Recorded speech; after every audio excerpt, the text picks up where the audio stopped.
is an example of a sound. But as mundane as that sound might sound on its own, the process that it takes for that sound to get from myself to yourself is more complicated than you might think. Fortunately, however, it's not complicated enough to stop me from trying to explain to you the whole process through the medium of song in this week's episode of Fun Science, Fun Science, Fun Science, it's a science of fun, yeah. Ready? It starts with an idea or an impulse to make a sound, and then a message gets sent from my head to where my vocal cords are found, and they vibrate and cause the air to vibrate too. Then the air gets shot out of my mouth on its way to you.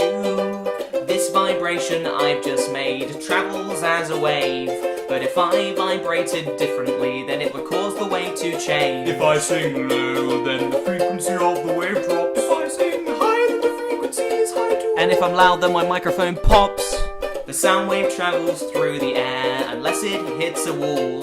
Then the higher frequencies get absorbed and the deeper ones pass through. And that's why when I'm behind a window I sound like this. And if the wall is hard, then the sound bounces back and you can hear an echo.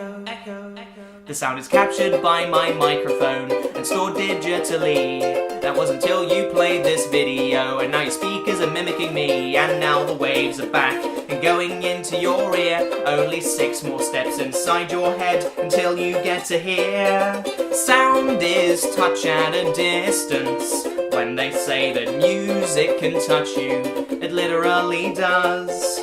Sound is a vibration that, thanks to modern science, we can know it's shaking our eardrums. And the drum then shakes some tiny bones, and the bones send vibration to a liquid, and the waves in the liquid bend some hairs, and the hairs send a signal to the brain, and it's only when it forms a pattern in your head that you can hear.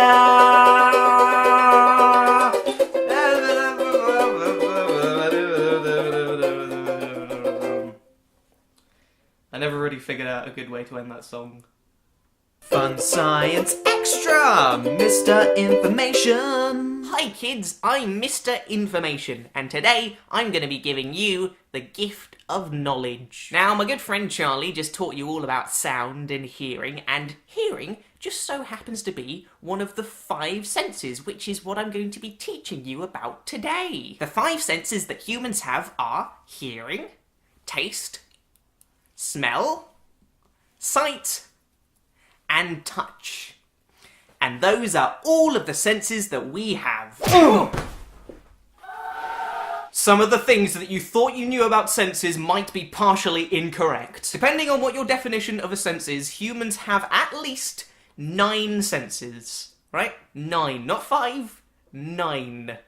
How do you like that, Mr. Information? The secret senses are sense of pain, sense of temperature, sense of balance, and proprioception, which is knowing where your body parts are in space without having to look at them. And now you know the truth. Mr. Information?